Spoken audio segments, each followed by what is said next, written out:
दिन भर के हम आइल बनी काम हो गईल शाम कुछ कर इंतजाम हो।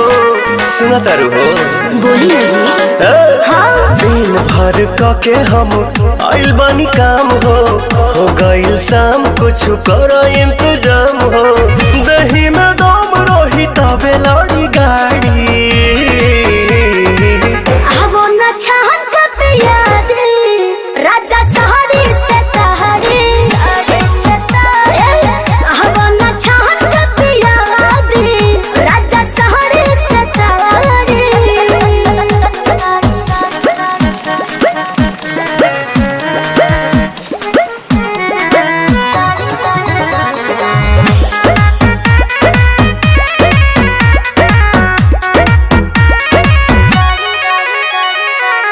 देर न लगाव तानी हाली कहरा बिल्कुल करे।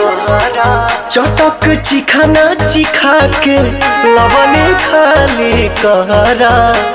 ए राजा जी वही ठमड़इया चटइया बिछा दी हो तपसे लबा तबे लबा हो डोलाबी। मूड बनो के तनी बने दया नाड़ी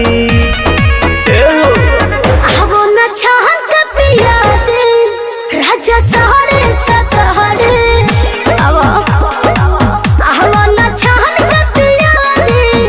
राजा सहरे सतहरे।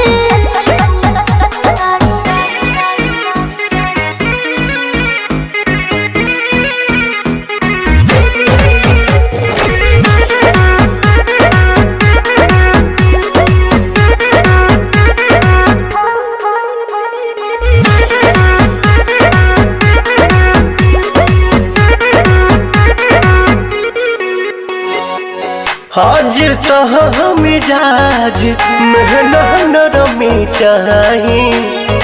ए जी गरमी के दिन में गरमी चाही। ए राजा जी एतना न फायदा करेला दहे दूध हो चार छक मार के दिमाग बड़ा सूद हो। सुना पवन विजय के दुख बुझा प्यारी।